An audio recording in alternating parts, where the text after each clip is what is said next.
بسم اللہ الرحمن الرحیم۔ میری آج کی گفتگو تشکیل پاکستان اور اقبال کے حوالے سے ہوگی۔ تحریک پاکستان دو قومی نظریے کے حوالے سے پہچانی جاتی ہے۔ یہ دو قومی نظریہ ہمارے بر صغیر کے مخصوص حالات کی پیداوار۔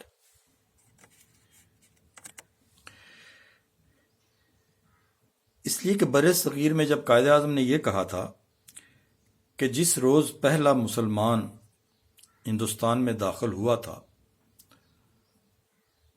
تو پاکستان اسی روز بن گیا تھا۔ اس تاریخی جملے کی تفصیلات یعنی کوزے میں یہ دریا بند کیا ہے قائد اعظم نے، اس کی تفصیلات میں آپ جائیں تو وہ یہ کہہ رہے ہیں کہ مسلمانوں کے یہاں قدم رکھنے سے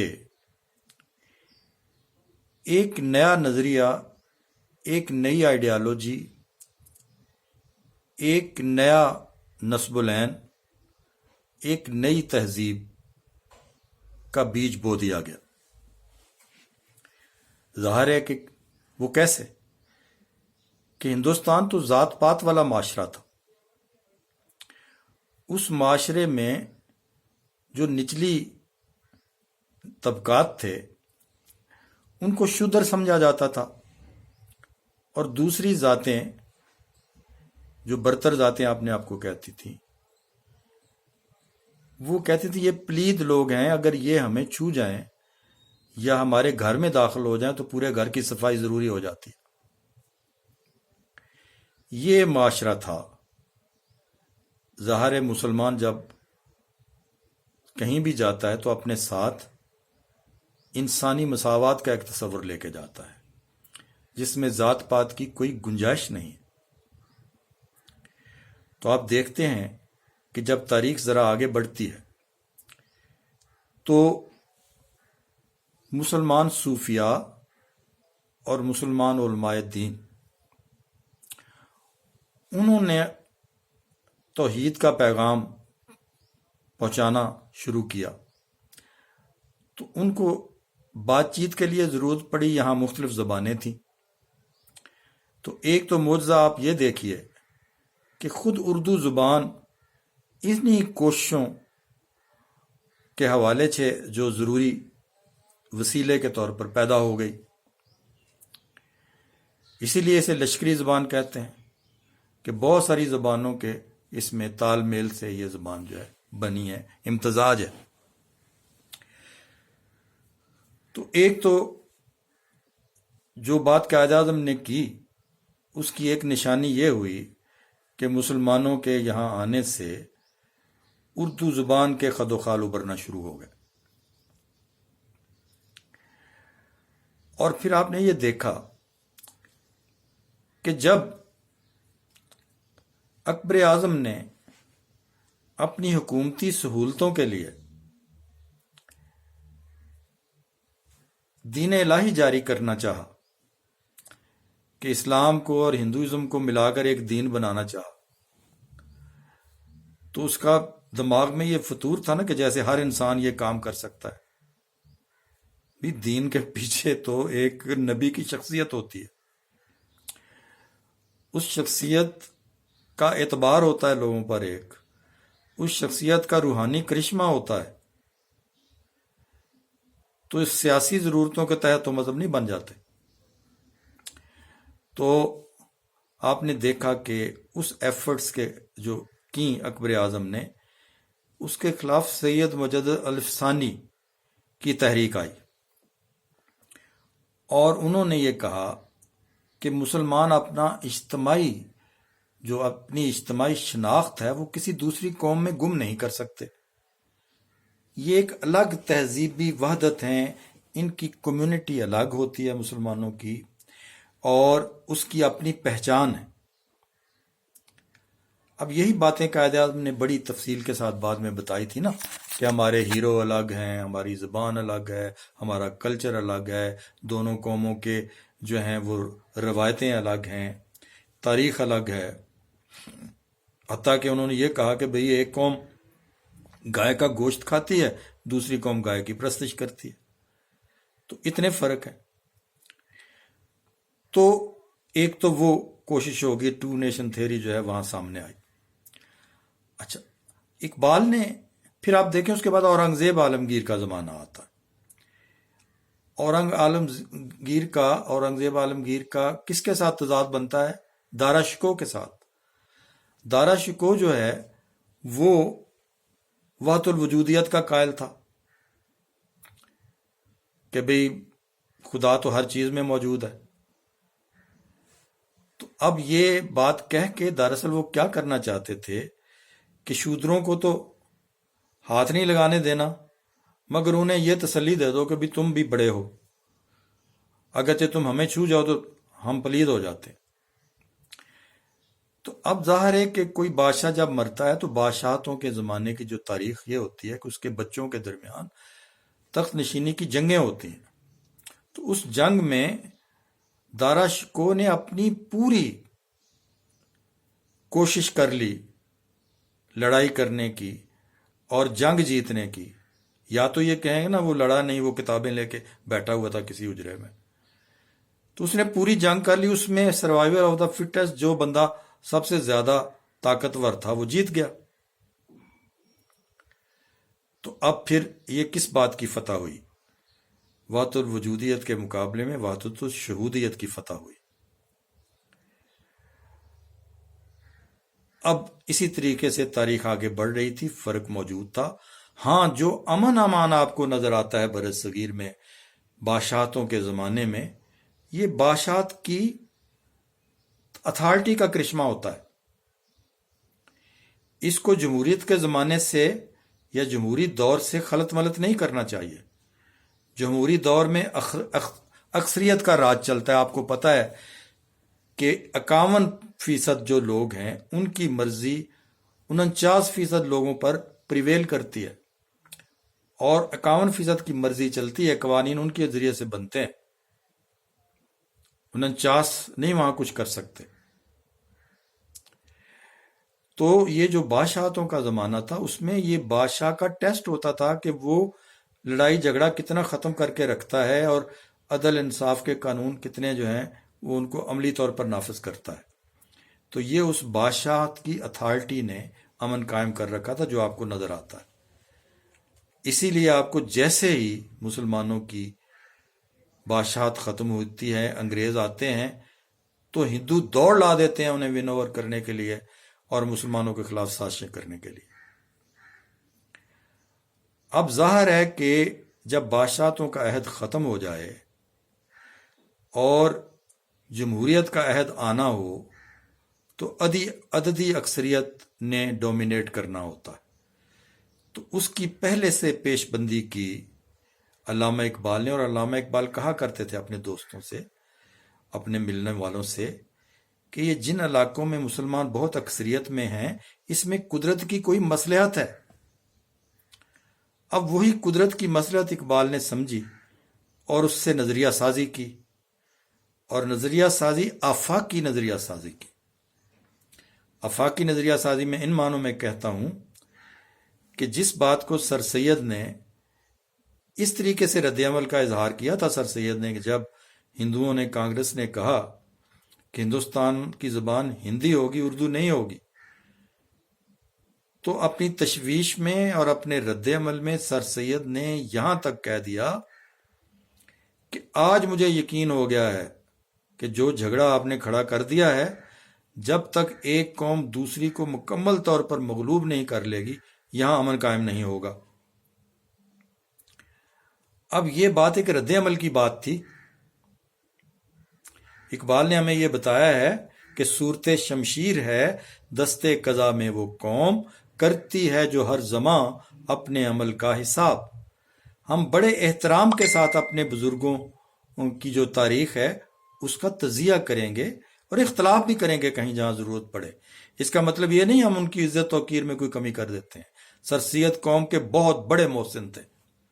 انہوں نے اس زمانے میں تعلیم کی طرف متوجہ کیا جبکہ ہمارے بہت سارے جو تھے علماء وہ کہتے تھے کہ انگریزی پڑھنا حرام ہے اور یہ ویسٹرن تعلیم کی ہر شکل میں مخالفت کی جائے. وہ صرف مذہبی تعلیم کو تعلیم سمجھتے تھے. تو وہ بہت بڑا ان کا کام ہے. مگر یہ بات جو رد عمل انہوں نے کہی مسلمانوں کے تو مفاد کی بات تھی اور بات بھی ان کی بڑی حد تک درست تھی کہ انہوں نے کتنی ظالمانہ بات کی ہندوؤں نے. مگر اس کو علامہ اقبال نے پھر نظریہ سازی کی. اس سے اقبال نے یہ کہا کہ میں نے ویسٹ میں جا کے دیکھا ہے تو مغرب میں یہ جو قومیت کو بت بنا لیا گیا ہے، قوم پرستی کو بت بنا لیا گیا ہے، اور اس کے نتیجے میں پھر آپ نے دیکھا بعد میں اقبال نے جو سوچا تھا وہ ہوا بھی کہ 2 جنگیں عظیم ہوئیں بعد میں، اور دونوں جنگ عظیم میں کتنے لوگ مارے گئے، کروڑوں. تو وہ کہتا تھا اس کی قومیت کی بنیاد نفرت پر ہے. تو یہ کوئی آدرش نہیں ہے، کوئی نسب العین نہیں ہے کہ انسان نے اگر ایک ریاست کی وحدت یا یونٹ ارتقاء جو انسان کا ہوا ہے سماجی، اس میں جا کے وہ ایک ریاست کے ادارے تک پہنچا ہے انسان، تو وہ ریاست کا ادارہ کیا اس بنیاد پر تعمیر ہونا چاہیے کہ بھئی ایک زبان بولنے والے لوگ ہیں، یا ایک علاقے میں بسنے والے لوگ ہیں، یا ایک نسل سے تعلق رکھنے والے لوگ ہیں؟ تو کیا ریاست کا ادارہ صرف ان فیکٹرز پر بننا چاہیے، عوامل پر بننا چاہیے؟ یہ تو مقصد تو نہیں ہے. یہ تو ساری جبری باتیں ہیں، ایک زبان بولنے والے، ایک نسل والے، ایک جغرافیے والے. تو اقبال نے اس میں ایڈ کیا کہ نظریہ ہونا چاہیے، کوئی سوشل کنٹریکٹ ہونا چاہیے، کوئی عمرانی معاہدہ ہونا چاہیے انسانوں کی بھلائی کا، جس پر کسی ریاست کی بنیاد رکھنی چاہیے. گویا اقبال نے نظریاتی ریاست کا تصور دیا. اسی لیے اقبال نے اسی زمانے میں اشتراکی ریاست جو تھی روس، اس کی بھی تحسین کی. انہوں نے کہا کم سے کم یہ ریاست جو ہے خدا کو نہیں مانتی، چلو تو بھی ٹھیک ہے، لیکن یہ تو کر رہی ہے کہ عدل کو اپنا، معاشی مساوات کو، عدل کو اپنا نسب العین قرار دے رہی ہے. تو اسی طریقے سے اقبال تو یہ سمجھتے تھے کہ انسان کی جو آئیڈیالوجی ہے وہ صرف معاشی عدل تک محدود نہیں ہوتی. انسان تو بڑی تہ رکھنے والی چیز ہے، اور انسان کے معاشرے اور انسان کی تہذیب کی بھی بہت ہی لیئرز ہوتی ہیں. اس لیے اس نے کہا کہ بھئی بر صغیر میں ہمیشہ، اقبال تو پہلے تو اس نے یہ فیصلہ کیا کہ جو بڑے تجربے ہیں اسپرچول، وہ چاہے کسی زرتشت کے حوالے سے ہو، چاہے گوتم کے حوالے سے ہو، چاہے کسی اور حضرت عیسیٰ کے حوالے سے ہو، حضرت موسیٰ کے حوالے سے ہو، یہ سپیریئر وزڈم ہوتے ہیں، یہ بڑی دانش ہوتی ہے. تو اس بڑی دانش کو تو پہلے فوقیت حاصل ہے صرف میٹیریل دانش کے اوپر. تو اب برصغیر میں 2 ٹریڈیشنز چل رہی ہیں. ہندوازم بھی ولگرائز ہوا ہے. آپ کو پتہ ہے کہ گیتا میں جو ان کی کتاب ہے ہندوؤں کی، وہاں توحید کا بڑا اعلیٰ تصور موجود ہے. تو یہ تو بعد میں آہستہ آہستہ داخل ہوتی رہی اس میں چیزیں، اور وہ بت پرستی تک چلے گئے. تو اسی طریقے سے اقبال نے کہا یہاں 2 ایسی کمیونٹیز ہیں، 2 ایسے انسانی گروہ ہیں جن کے پاس ایک سپیریئر وزڈم کا ایک ویژن موجود ہے، ایک ورثہ موجود ہے. ایک ہندوازم ہے، ایک اسلام ہے. تو یہ جو بڑی وزڈم سے تحریک پانے والے، تربیت پانے والے لوگ ہیں، ان کے درمیان کانفلکٹ ہے. ہمارا نظریہ حیات اور ہندوؤں کے نظریہ حیات میں کچھ فرق ہے. تو بہتر یہ ہے کہ یہ 2 الگ الگ ریاستیں بنائیں. اور پھر ساتھ انہوں نے حوالہ یہ دیا کہ قدرت نے دیکھیں پہلے ہی انتظام کر رکھا ہے کہ کچھ علاقوں میں مسلمانوں کی آبادی بہت زیادہ ہے، اس لیے آپ کو پتہ ہے پاکستان میں یہ بات بھی تشکیل پاکستان میں شامل نہیں تھی کہ آبادی ادھر کی ادھر جائے گی یا ادھر کی ادھر آئے گی. صرف یہ تھا کہ جن علاقوں میں مسلمان اکثریت میں ہیں وہ وہاں اس اکثریت کے مطابق فیصلے ہوں گے اور اقلیت کا لحاظ رکھا جائے گا، اور اسی طریقے سے جو باقی کا ہندوستان ہے اس میں دوسری جو اکثریت ہے ہندوؤں کی، وہ نظم و ضبط ان کے ہاتھ میں ہوگا، اور وہاں اقلیتوں کی اسی طریقے سے دونوں ممالک اپنی اپنی جگہ پر اقلیتوں کے حقوق کی تحفظ کریں گے. اب یہ باتیں علامہ اقبال کے تخلیقی تجربے کے ساتھ بڑی اہم آہنگ تھیں. اقبال کو جو قدرت شاعری کروا رہی تھی اقبال سے، وہ اس میں مسجد کرتبہ کی نظم ہو، یا اس میں ذوق و شوق کی نظم ہو، یا اس میں طلوع اسلام کی نظم ہو، یا جواب شکوہ کی نظم ہو، یا خضر راہ کی نظم ہو، وہ ساری نظمیں کیا کہہ رہی تھیں؟ وہ یہ بتا رہی تھیں کہ مسلمان بحیثیت قوم غلامی میں زندگی بسر نہیں کر سکتے. مسلمان قوم غلامی میں زندگی بسر نہیں کر سکتے. وہ ایک آزاد معاشرے کے قائل ہیں. چنانچہ وہ ساری باتیں پیچھے سے موجود تھیں، اور اسی شاعری میں سے یہ شعر نکلا ہوا ہے نا، کریں گے اہل نظر تازہ بستیاں آباد، میری نگاہ نہیں سوئے کوفہ و بغداد. تو اس طریقے سے علامہ اقبال نے ایک آفاقی نظریے میں کہ ریاستوں کو نظریات پر مشتمل ہونا چاہیے، اسی آفاقی نظریے میں بر صغیر کے مسئلے کو ڈیل کیا اور کہا کہ اس میں عملی طور پر دو الگ قومیں موجود ہیں، ان دونوں کو الگ الگ ریاستیں بنانی چاہیے تاکہ وہ اپنے آدرش اپنے نصب العین کے مطابق اپنے اجتماعی اجماع سے، کنسنسس سے، رائے سے وہ اپنی جو ہیں نظم و ضبط بنائیں، اپنے در و بست تشکیل دیں اور اپنا معاشرہ بنائیں، اپنی روایات بنائیں. تو یہ ایک بقائے باہمی کا ایک بہت خوبصورت حل تھا. قائد اعظم کو بھی بالآخر وہیں پہنچنا پڑا، اور قائد اعظم نے اپنے وہ خط جو علامہ اقبال نے قائد اعظم کو لکھے تھے، 8-10 خط ہیں، 14 خط ہیں وہ، تو ان خطوں کا دباچہ قائد اعظم نے لکھا. تو قائد اعظم نے اس میں لکھا کہ علامہ اقبال میرے رہنما تھے، اور میں بھی بالآخر انہی نتائج پر پہنچا جن پر اقبال بہت پہلے پہنچ چکے تھے. وہ نتائج کیا تھے؟ کہ قائد اعظم بھی ہندو مسلم اتحاد کے نصب العین کے آدمی تھے، مگر اپنی زندگی کے تجربات سے انہوں نے محسوس کیا کہ نہیں، یہ لوگ جو ہیں، یہ وہ پنجابی میں کہتے ہیں پوترے ہوئے ہیں، کہ یہ مشتل ہوئے لوگ ہیں، یہ نہیں بات سنتے کوئی. تو پھر ان کو مجبوراً ان کو بھی وہیں آنا پڑا.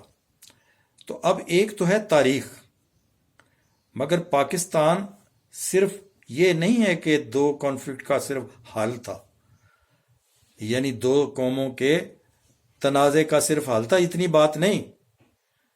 پاکستان اعلیٰ نصب العین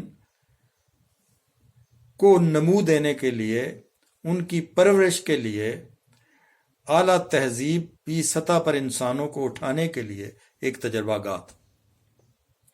یہ اس کے اگلے ہیں جو اس کی باطن میں موجود ہیں. ظاہر آپ نے اسلام کے نام پر پاکستان لیا تو اسلامی آئیڈیلز جو پوری دنیا کے لیے امن و آشتی کے آئیڈیلز ہیں، ایسے نہیں ہیں جو کوئی نفرت پیدا کرتے ہوں. وہ جو آپ کو غیر مسلم کے ساتھ بھی کہتے ہیں کہ ناانصافی نہیں ہونے دینی، بلکہ ان کے لیے لڑنا ہے. اسلام ایک آفاقی آئیڈیالوجی ہے. رسول اکرم صلی اللہ علیہ وسلم رحمت للعالمین ہے، اللہ تعالیٰ رب العالمین ہے. تو یہ وہ ایک شروعات تھی اسلام پاکستان کی تشکیل کی صورت میں. تو اسی لیے آپ کو پتہ ہے کہ قائد اعظم نے جب قرارداد پاکستان منظور ہو گئی 23 مارچ کو، تو اس کے بعد اجلاس ختم ہوا تو قائد اعظم نے اپنے دوستوں سے کہا محفل میں بیٹھے ہوئے کہ آج ہم نے وہی کام کیا ہے جو اقبال چاہتے تھے. اقبال زندہ ہوتے تو کتنے خوش ہوتے. اور آپ کو معلوم ہونا چاہیے کہ انہی سالوں میں ایک یوم اقبال منعقد ہوا. تو یوم اقبال میں صدارتی تقریر کرتے ہوئے قائد اعظم نے یہ کہا کہ ابھی تو میرے پاس کسی ملک کی حکومت نہیں ہے، کیونکہ ابھی 1447 سے پہلے کا زمانہ تھا، 40 اور 47 کے درمیان، کہ ابھی تو کوئی میرے پاس حکومت نہیں ہے، لیکن اگر کسی وقت میرے پاس کسی ملک کی حکومت ہو اور مجھے دو میں سے ایک چوائس دیا جائے کہ یا آپ کلام اقبال رکھ سکتے ہیں یا آپ حکمران رہ سکتے ہیں کسی ملک، تو ایک قائد اعظم نے کہا کہ میں کلام اقبال لے لوں گا، حکومت چھوڑ دوں گا۔ تو اس کا کیا مطلب ہوا کہ کلام اقبال میں وہ پوٹینشیل ہے کہ یہ تو حکومتیں پیدا کر سکتا۔ تو علامہ اقبال نے ایک نیا ملک بنا دیا نا۔ اقبال سے پہلے جو ادبی نظریے تھے نا ہمارے، وہ تھے کہ ادب تصویر حیات ہوتا ہے، پھر ذرا آگے بڑھے تو کہا کہ ادب جو ہے وہ تنقید حیات ہوتا ہے، پھر ذرا آگے بڑھے تو ادب جو ہے جی وہ تعبیر حیات ہوتا ہے، پھر ذرا آگے بڑھے تو کہا ادب جو ہے وہ تعمیر حیات ہوتا ہے۔ مگر اقبال کا ایمان یہ تھا کہ ادب تخلیق حیات ہوتا ہے۔ کیا دنیا کے نقشے پر ایک نئے ملک کا مارز وجود میں آ جانا ایک تخلیق حیات کا ثبوت نہیں ہے؟ بالکل، یہ تخلیق حیات ایک نیا ملک، ایک نیا قوم، ایک نئی تہذیبی یونٹ پیدا کر دیا علامہ اقبال نے۔ اب ظاہر ہے کہ اقبال اور قائد اعظم کے تصورات کے بغیر ایک ہی رستہ ہے آپ کے پاس، اگر پاکستان کو تعمیر کرنا ہے تو قائد اعظم اور علامہ اقبال کے تصورات کے مطابق ہو جائیے۔ آپ دیکھیں، ہم انہی تصورات کو ہماری جو رولر کلاس ہے، جو ہمارے جو مقتدر طبقات ہیں، انہوں نے ان کے رستے میں رکاوٹیں کھڑی کی۔ اگر علامہ اقبال نے یہ کہا، اردو زبان جس کے لیے سر سید بھی لڑے تھے، اقبال نے یہ کہا کہ میری لسانی عصبیت میری مذہبی عصبیت سے کم نہیں ہے، تو اس اردو کو جو ہماری پہچان قرار دی گئی ہندوؤں کی طرف سے بھی، ہم نے کتنا اہمیت دی۔ 72 سال ہو گئے ہم نے اردو کو سرکاری زبان نہیں بنایا۔ کیوں نہیں بنایا؟ کہ ہم عام مسلمان سے خوف کھاتے ہیں۔ ہمارے حکمران وہ یہ سمجھتے ہیں کہ اردو ایسا ذریعہ بن جائے گی کہ ہر میدان میں، تعلیم کے میدان میں، سرکاری میدان میں، معاشرے کے میدان میں، نیچے سے لوگ اوپر آنا شروع ہو جائیں گے۔ آج بے شمار پوٹینشیل جو آپ کی قوم میں ہے، وہ اس لیے خاموش ہے، اس لیے مردہ ہو جاتا ہے، اس لیے نشو و نما نہیں پا سکتا کہ اس کے راستے میں انگریزی رکاوٹ کھڑی۔ تو ہم تو اقبال کی وہ بات بھی نہیں مان رہے، نہ قائد اعظم کی مان رہے ہیں جس نے کہا تھا آپ کی زبان اردو ہوگی۔ پھر خود انحصاری کا اقبال نے درس دیا، اور اس کا کہا کہ خود انحصاری کیسے کر سکتے ہیں؟ خودی اجتماعی ہے نا قوم کی اجتماعی خودی کا کیا مطلب ہے؟